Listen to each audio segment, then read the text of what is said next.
Welcome to my RPS tutorial.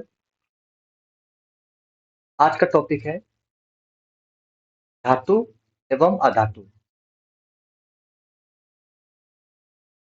आज हम अध्याय 3 में धातु और अधातु के बारे में पढ़ने जा रहे हैं। सबसे पहला बात आती है कि धातु क्या है और अधातु क्या है, उसके गुण क्या होते हैं, उसके गुण धर्म क्या होते हैं। ये सब चीज हमें सबसे पहले पढ़ना है। तो तत्वों के गुणधर्म के आधार पे धातु और अधातु में वर्गीकृत किया गया है। तत्व में ही से धातु और अधातु निकलते हैं। ठीक है, वर्गीकृत किया गया है किसमें? धातु और अधातु में। किसको? तत्व को। धातु के कुछ उदाहरण है, जैसे कि फेरस, ठीक है, एल्युमिनियम, एजी चांदी और सीयू कॉपर। ठीक है, उसी प्रकार अधातु के कुछ एग्जाम्पल हैं, हाइड्रोजन, नाइट्रोजन और आपका सल्फर, या आपका ऑक्सीजन। ये आपके जो एग्जाम्पल है ये अधातु के हैं। अब देखते हैं अधातु के गुणधर्म क्या होते हैं। अधातु के गुणधर्म और धातु के गुणधर्म। धातु और अधातु के गुण क्या होते हैं, उनके गुणधर्म क्या होते हैं, उसका भौतिक गुणधर्म देख रहे हैं हम। क्या देख रहे हैं? भौतिक गुणधर्म। ठीक है,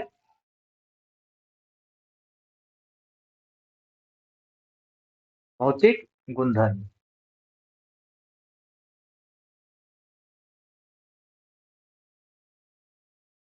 सबसे पहले धात्विक जो है का चमक क्या होता है। ठीक है, धात्विक चमक क्या होता है, मतलब किसमें चमक होता है, किसमें चमक नहीं होता है। तो धातु की जो सतह होती है वो चमकदार होती है, अधातु चमकीली नहीं होती है। ठीक है, अधातु चमकीली नहीं होती है। लेकिन आयोडीन जो है, आयोडीन अधातु होते हुए भी क्या होता है, वो चमकीली होती है। ठीक है, उसी प्रकार कठोरता के आधार पे जो है कौन सा कठोर होता है, धातु कठोर होता है या अधातु कठोर होता है। तो धातुएं जो है सामान्यतः कठोर होती है। ठीक है, लेकिन उसमें भी कुछ धातु है जो कि कठोर नहीं होता है, जो कि लिथियम है, आपका सोडियम है, पोटासियम है।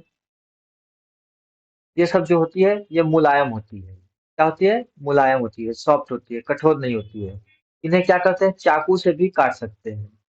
ठीक है, चाकू से भी काट सकते हैं इसे। ठीक है, उसी प्रकार अधातु का जब हम बात करते हैं तो ये अधिकतर कठोर नहीं होती है। अधातु जो है कठोर नहीं होती है, लेकिन कार्बन का एक अपरूप है जिसको कि हम कहते हैं हीरा। ठीक है, हीरा जो है वो सबसे कठोर प्राकृतिक में पदार्थ है। वो सबसे कठोर पदार्थ होता है, लेकिन ये क्या है, हीरा क्या है, अधातु है। ठीक है, अब उसका रूप का बात कर लेते हैं। ठीक है, उसका कौन सा रूप होता है, क्या रूप होता है। धातु एक कमरे के ताप पर कठोर रूप में पाई जाती है। मतलब धातु, मतलब कि कमरे ताप पर, रूम टेम्परेचर पे जो है वो कठोर, मतलब कि ठोस होती है। ठीक है, अधातु जो है ठोस के अलावा गैस के रूप में भी पाई जाती है। ठीक, इसके बाद अब धातु जो है, मरकरी एक ऐसा धातु है। ठीक है, मरकरी एक ऐसा धातु है जिसको हम पारा बोलते हैं, जो कि द्रव रूप में पाई जाती है। मरकरी एक ऐसा धातु है जो जिसको हम द्रव रूप में पाते हैं। ठीक है, मरकरी का यूज हम लोग थर्मामीटर में करते हैं। और इसके बाद अधातु में जब हम देखेंगे तो ब्रोमीन जो है, ब्रोमीन को छोड़ के जो तरल रूप में होती है, ब्रोमीन क्या होती है, ब्रोमीन को छोड़कर जो तरल रूप में होती है, केवल ब्रोमीन जो है को छोड़कर ही तरल रूप में होती है सब। ठीक है, ब्रोमीन जो होता है तरल रूप में नहीं पाया जाता है।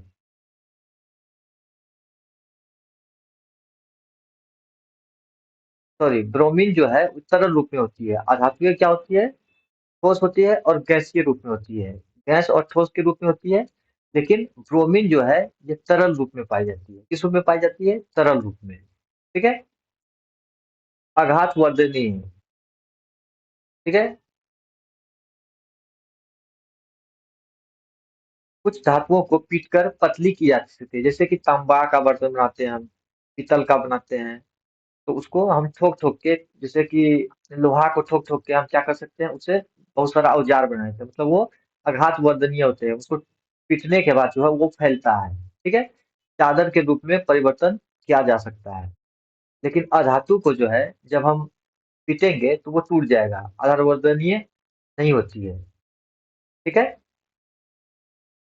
इसके बाद तन्यता के बारे में हम लोग बात करते हैं। तन्यता।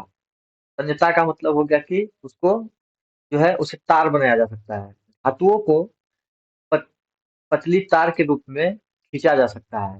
जैसे कि हम लोग तांबा का तार, एल्युमिनियम का तार जो होता है वो धातु का ही होता है। ठीक है। अधातु तन्य नहीं होते हैं। अधातु को हम खींच के जो है तार नहीं बना सकते हैं। विद्युत एवं उष्मा का कुचालक, चालक। ठीक है। विद्युत और उष्मा का चालक। धातु जो है समान रूप से चालक होती है। ठीक है। और अधातु है विद्युत का और उष्मा का क्या होता है? कुचालक होता है। लेकिन सीसा जो है, सीसा और मरकरी धातु होते हुए भी यह क्या होता है? विद्युत का कुचालक होता है। विद्युत का कुचालक होता है। उसी प्रकार ग्रेफाइट एक ऐसा अधातु है जो कि सुचालक होता है। क्या होता है? सुचालक। अब घनत्व देखते हैं, किसका घनत्व कितना होता है। सामान्यतः अधिक घनत्व व उच्च गलनांक होता है। मतलब कि धातु का जो घनत्व होता है वो काफी अधिक होता है और गलनांक भी होता है उसका जो ज्यादा होता है, जल्दी गलता नहीं है। अधातु का घनत्व व गलनांक कम होते हैं। अधातु का घनत्व कम होता है और साथ में साथ गलनांक भी कम होता है। सोडियम एक ऐसा धातु है, और पोटासियम, सोडियम और पोटासियम ही एक ऐसा धातु है जिसका कि गलनांक और घनत्व क्या होता है? कम होता है। ठीक। ध्वनि, मतलब ध्वनि किससे निकलता है? धातुएं कठोर सतह से टकराने पर आवाज पैदा करती है। क्या करती है? आवाज पैदा करती है। ठीक है। लेकिन अधातु को अगर किसी से भी टकराएगी तो वो आवाज पैदा नहीं करेगी। ठीक है। अब ऑक्साइड की बात आती है। अधिकतर धातुएं क्षारीय ऑक्साइड बनाती है। क्या बनाती है? क्षारीय ऑक्साइड। MgO, magnesium oxide. ठीक है। Magnesium oxide. और अधातुएं जो है अम्लीय ऑक्साइड बनाती है। ठीक है। अधातु क्या बनाएगी? अम्लीय ऑक्साइड, SO2। ठीक है। आगे चलते हैं। धातु के रासायनिक गुणधर्म। धातु के जो रासायनिक गुणधर्म होते हैं उसके बारे में हम चर्चा करते हैं। वायु के साथ जो है अभिक्रिया करता है। क्या करता है? धातु वायु के साथ अभिक्रिया करता है। धातु ऑक्सीजन के साथ अभिक्रिया करके धातु ऑक्साइड बनाती है। क्या बनाती है? धातु ऑक्साइड बनाती है। अगर कोई धातु है उसमें अगर ऑक्सीजन के साथ क्रिया करता है तो धातु ऑक्साइड बनाएगा। ये आप याद रखिएगा। ठीक है। जैसे कि एग्जाम्पल में आप देख सकते हैं कि ये धातु है, ये ऑक्सीजन है। जब धातु ऑक्सीजन के साथ क्रिया करता है तो धातु ऑक्साइड बनाता है, मतलब कि कॉपर ऑक्साइड बनाता है। जिसका कि रंग कैसा होता है? काला होता है। एग्जाम में अक्सर पूछे जाते हैं कि कॉपर ऑक्साइड का, कॉपर जब है धातु, धातु जब है ऑक्सीजन के साथ क्रिया करती है तो कॉपर जैसे है ऑक्सीजन के साथ क्रिया करेगी तो कौन सा कलर बनाएगी? तो काला हो जाएगा। ठीक है। उसी प्रकार एल्युमिनियम जो है ऑक्सीजन के साथ क्रिया करके एल्युमिनियम ऑक्साइड बनाएगी। ठीक है। उसी प्रकार मैग्नीशियम जो है ऑक्सीजन के साथ क्रिया करके MgO, मैग्नीशियम ऑक्साइड का निर्माण करेगी। इसी प्रकार जो है धातुएं ऑक्सीजन के साथ अलग अलग तरह से अभिक्रिया दिखाती है। जैसे कि सोडियम और पोटासियम। सोडियम और पोटासियम जो है एक ऐसा धातु है जो कि जैसे ही उसको हवा में लाया जाता है तो उसमें आग पकड़ लेता है। ठीक है। वो ज्यादा क्रियाशील धातु है, ज्यादा क्रियाशील धातु है। सोडियम और पोटासियम को जो है इसमें रखते हैं मिट्टी के तेल में, मतलब किरासन तेल में। ठीक है, किरासन के तेल में, किरोसिन तेल में इसको क्या करते हैं, डुबो के रखते हैं। मिट्टी तेल में इसको क्या करते हैं, डुबो के रखते हैं, जिसके कारण ये मतलब कि आपका क्रिया नहीं कर पाएगी। अगर इसको हम किरासन तेल से बाहर निकाल देंगे, किरोसिन तेल से बाहर निकाल देंगे, मिट्टी तेल से बाहर निकाल देंगे, तो ये क्या करेगा, ऑक्सीजन के साथ क्रिया करके उसमें आग पकड़ लेगा। उसी प्रकार magnesium aluminium, magnesium aluminium, zinc और पीबी लेड जो है वायु के साथ धीरे धीरे अभिक्रिया करता है। मतलब अभिक्रिया करता है, लेकिन उसका जो अभिक्रिया करने का जो टाइमिंग होता है वो थोड़ा कम होता है, मतलब धीरे धीरे करता है। धातुओं पर ऑक्साइड की परत चढ़ जाती है, जैसे मैग्नीशियम ऑक्साइड बनता है, एल्युमिनियम ऑक्साइड, जिंक ऑक्साइड होता है, लेड ऑक्साइड बन जाएगा आपका। इस तरह से अब फेरस जो है, आयरन जो है, वायु में गर्म करने पर प्रज्वलित नहीं होती है, मतलब वो जलती नहीं है। लेकिन ज्वाला में लोह चूर्ण डालने पर, ज्वाला में जो है अगर लोह का चूर्ण डालेंगे तो वो तेजी से जलेगा। ठीक है, उसी प्रकार कॉपर भी प्रज्वलित नहीं होती है, कॉपर भी जलती नहीं है, लेकिन उस पर काले रंग के कॉपर ऑक्साइड बनाते हैं। कॉपर ऑक्साइड के बारे में बता दिए कि कॉपर ऑक्साइड जब भी बनता है तो उस पर काला रंग का एक परत चढ़ जाता है। ठीक है, उसी प्रकार एजी जो है चांदी और एयु सोना ऑक्सीजन के साथ अभिक्रिया नहीं करता है। ठीक है, अब आती है बात उभयधर्मी ऑक्साइड। वे धातुएं ऑक्साइड जो अम्ल तथा क्षार दोनों से अभिक्रिया करके और लवण और जल बनाते हैं, लवण और जल उत्पन्न करते हैं, उसको क्या बोलते हैं, उभयधर्मी ऑक्साइड कहते हैं। उभयधर्मी ऑक्साइड, जैसे कि एल्युमिनियम ऑक्साइड अगर HCl के साथ क्रिया करेगी, ये आपका हो गया अम्ल, ये हो गया आपका धातु।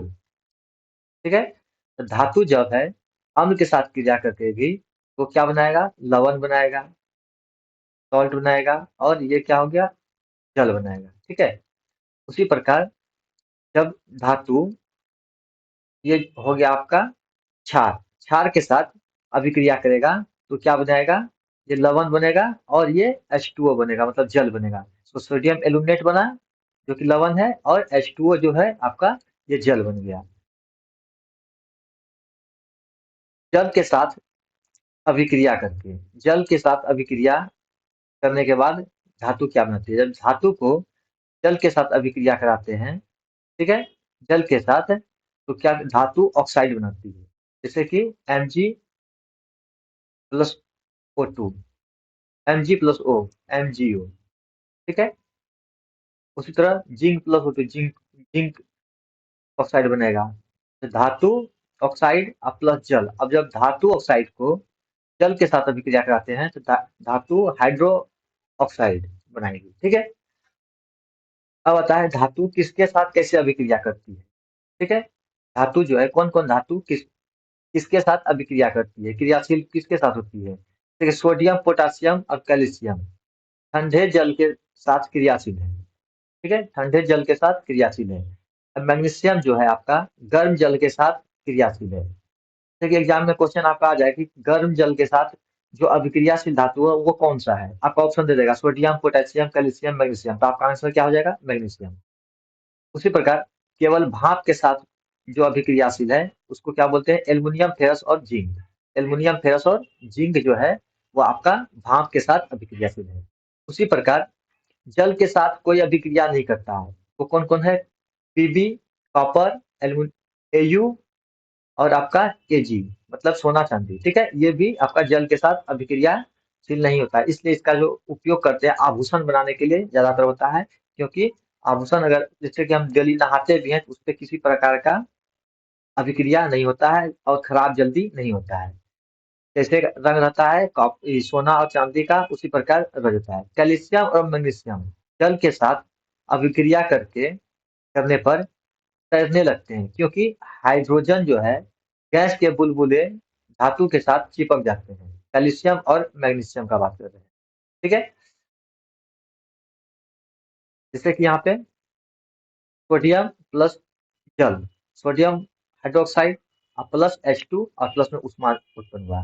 Calcium plus H2O, calcium hydroxide, magnesium plus H2O, magnesium hydroxide, इसके बाद aluminium plus H2O, aluminium oxide. इसके बाद ferrous plus H2O, ferrous oxide बनता है। और ये हर में हाइड्रोजन जो है उत्पन्न होता है साथ में।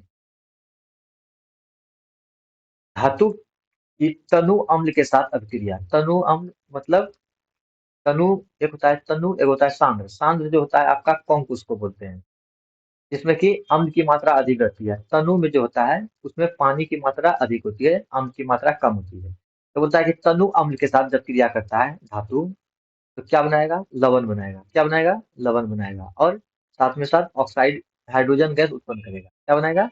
लवण और हाइड्रोजन गैस उत्पन्न करेगा। जैसे कि यहाँ पे फेरस क्या है? मेरा धातु है। और HCl क्या है? हाइड्रोलिक अम्ल है। ठीक है, तो फेरस क्लोराइड और H2 गैस जो है उत्पन्न करेगा। उसी प्रकार मैग्नीशियम, जिंक और एल्युमिनियम के साथ भी सेम रूल लागू होता है। तो मतलब एक तरफ अगर धातु रहेगा, ये सारा क्या है? धातु है। ये क्या है? मेरा तनु अम्ल है। इसके बाद ये जो है ये सारा आपका लवण हो गया। लवण हो गया और हाइड्रोजन गैस उत्पन्न करेगा साथ में। बोलता है कॉपर Ag और Hg है, तनु अम्लों के साथ अभिक्रिया नहीं करता है। कॉपर जो है, कॉपर Ag और Hg है, वो तनु अम्ल के साथ मतलब कि डाइल्यूट एसिड के साथ अभिक्रिया नहीं करता है। धातुओं की इसलिए देखे हैं सोना चांदी जब वाला जो साफ करता है वो कॉन्क के साथ साफ करता है। एसिड रहता है दूसरा वाला, जिसको कि एक्वारिजिया कहते हैं शायद। धातुओं की अन्य धातु लवणों के साथ अभिक्रिया। धातु को लवण विलयन के साथ जब अभिक्रिया कराते हैं तो लवण विलयन और धातु बनता है। ठीक है, अधिक अभिक्रियाशील धातु जो होता है क्या करता है? जो कम अभिक्रियाशील धातु होते हैं उसको क्या करते हैं? अपने जगह से हटा के उसका स्थान ले लेता है, मतलब कि वो विस्थापित कर देता है।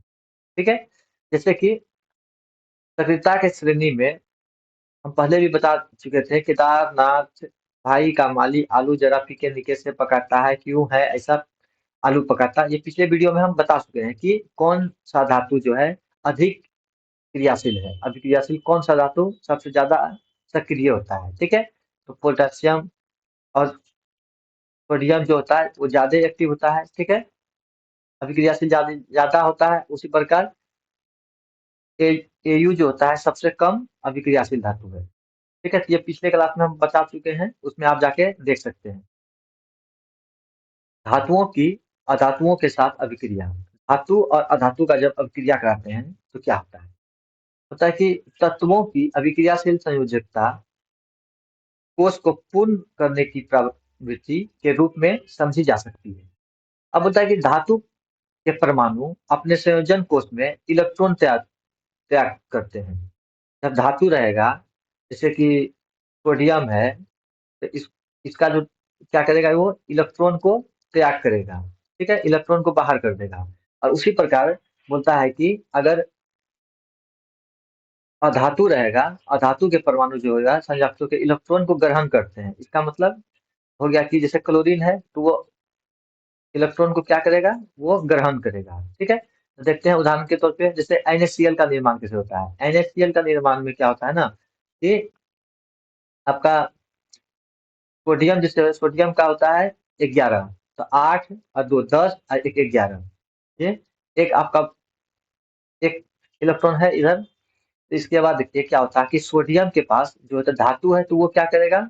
एक इसमें से एक घटा लेगा, मतलब एक को फ्री कर दिया, त्याग दिया। ठीक है, उसी प्रकार क्लोरीन जो है, क्लोरीन का होता है 17, परमाणु संख्या कितना होता है? 17, क्लोरीन का 17।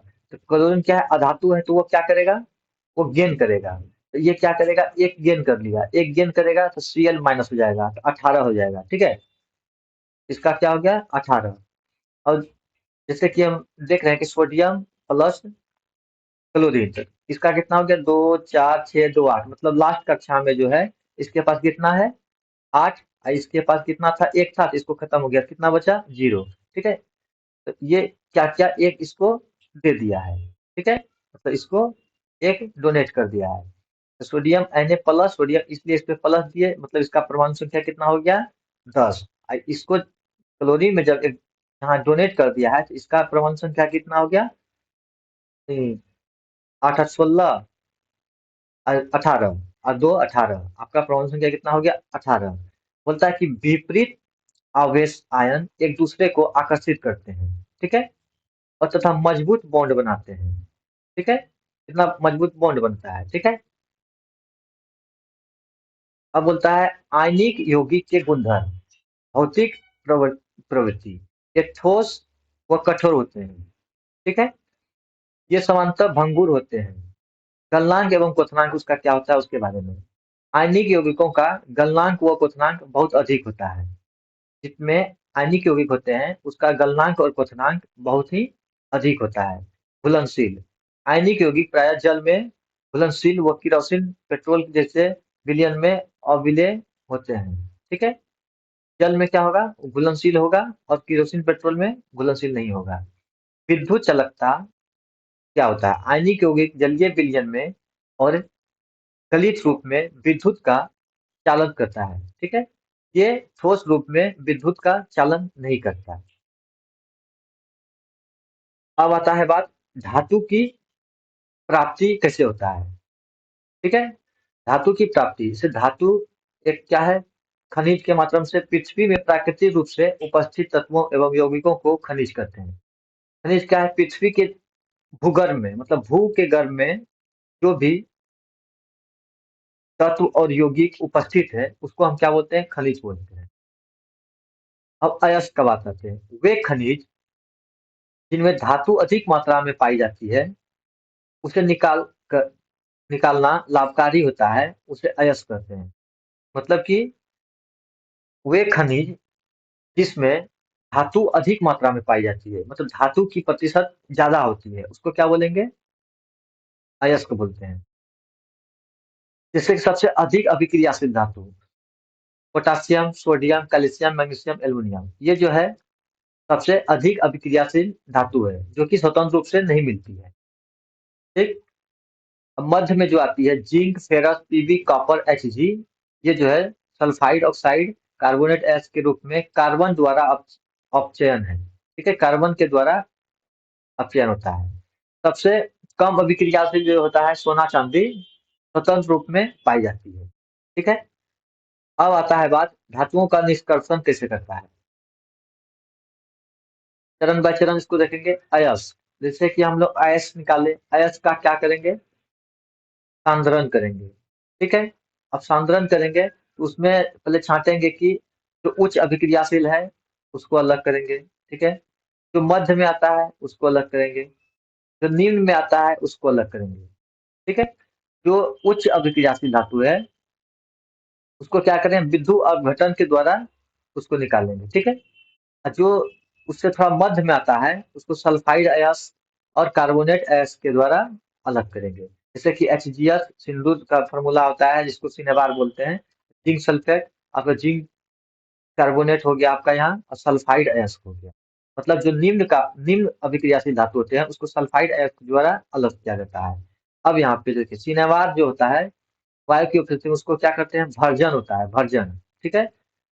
यहाँ निष्पातन, निष्पातन और भर्जन आपको बताएंगे क्या होता है, पहले देख लीजिए, इसको निष्पातन करते हैं, इधर भर्जन करते हैं, इसके बाद धातु ऑक्साइड बनाता है, ठीक है, इसके बाद धातु में अपचयन करते हैं, इसके बाद धातु का शोधन होता है।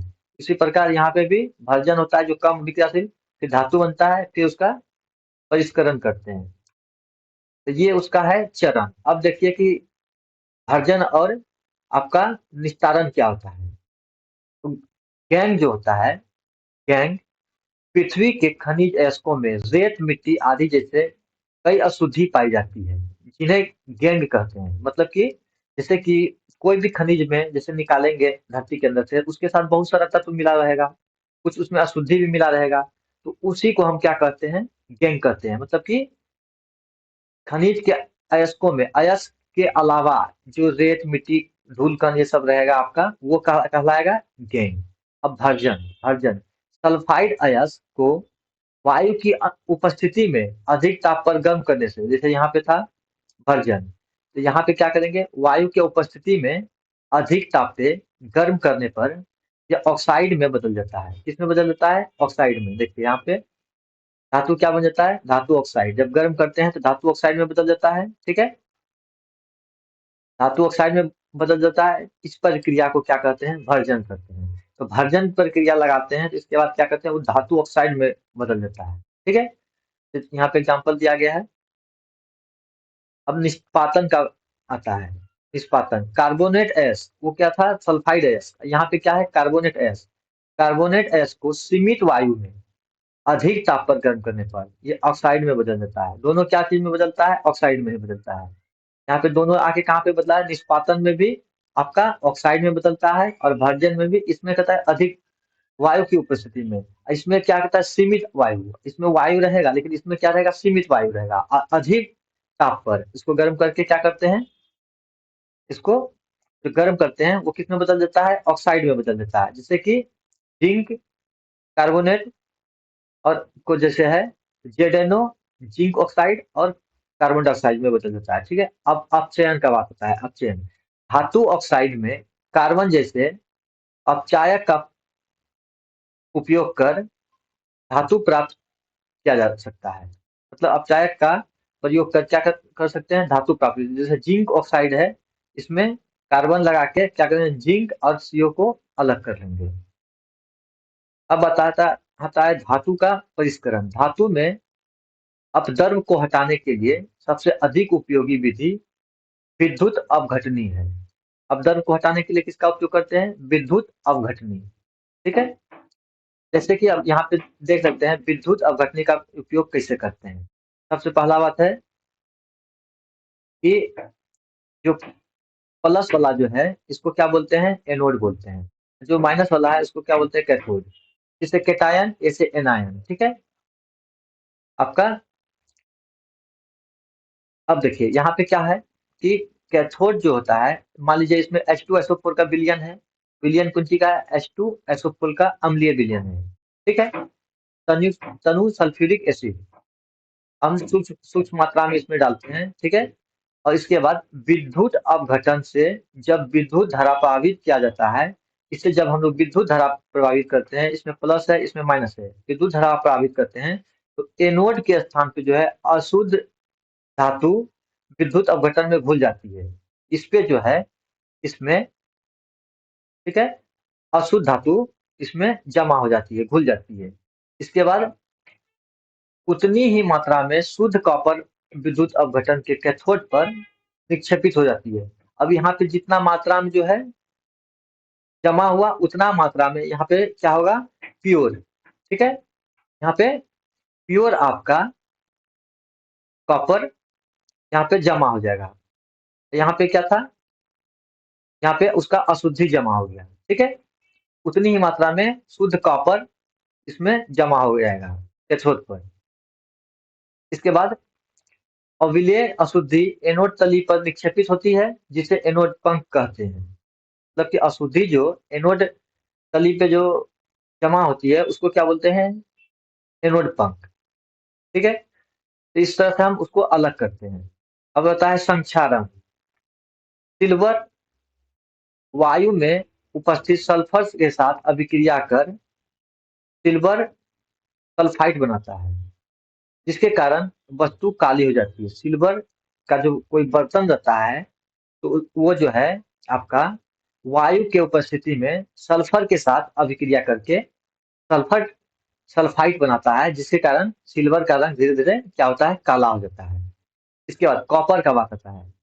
कॉपर जो है आर्द्र कार्बन डाइऑक्साइड के साथ अभिक्रिया करके हरे रंग का कॉपर कार्बोनेट बनाता है। हरे रंग का जो होता है ग्रेनिश कलर का, वो कॉपर कार्बोनेट जमा कर लेता है किसके साथ, आर्द्र कार्बन डाइऑक्साइड, CO2, मतलब कि नमी जिसमें होता है। ठीक है, अब लोहा का बात आता है। आर्द्र वायु में लोहे पर भूरे रंग का पदार्थ की परत जम जाती है, जिसे जंग कहते हैं। जंग कहते हैं जिसको, वो क्या है, संक्षारित होती है। तो इससे संक्षारण की सुरक्षा के लिए क्या करते हैं, लोहे में जंग लगने से बचने के लिए क्या करते हैं, उसमें हम पेंट करते हैं।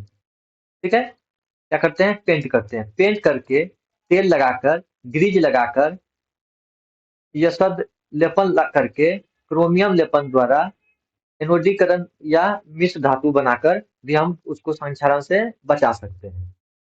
यशद लेपन लोहे एवं इस्पात को जंग से सुरक्षित रखने के लिए उन पर जस्ते मतलब कि जिंक की पतली परत चढ़ाई जाती है। इसे यशद लेपन कहते हैं। ठीक है। अब मिश्र धातु कैसे बनता है उसके बारे में यहाँ बताया गया है। मिश्र धातु दो दो से अधिक धातु का धातु और अधातु के समांगी मिश्रण होते हैं। लोहा सूक्ष्म मात्रा में कार्बन के मिश्रण के साथ लोहा कठोर और प्रबल हो जाता है, जैसे कि इस्पात जैसे बनाते हैं हम। इस्पात में जो है लोहा के साथ निकेल और क्रोमियम को मिलाते हैं। एग्जाम में अक्सर ऑब्जेक्टिव में क्वेश्चन ये आते हैं। ठीक है, ऑब्जेक्टिव में सीधा पूछ देगा कि इस्पात जो बनता है, स्टील जो बनता है, वो किन किन धातुओं से मिलकर बनता है। लोहा, निकेल और क्या बोलेंगे, क्रोमियम। लोहा, निकेल और क्रोमियम। इसी प्रकार जब पीतल बनता है तो वो कॉपर और जिंक के मिलाने से बनता है। कांस जो बनता है वो कॉपर और टीन के मिश्रण से बनता है। सोल्डर जो बनता है लेड और टीन के मिश्रण से बनता है। अमलगम जो बनता है मरकरी और अन्य तत्व को मिलाने से अमलगम बनता है। ठीक है, तो आज के क्लास में इतना ही। नेक्स्ट क्लास में हम इससे आगे और चर्चा करेंगे। ठीक है, थैंक यू।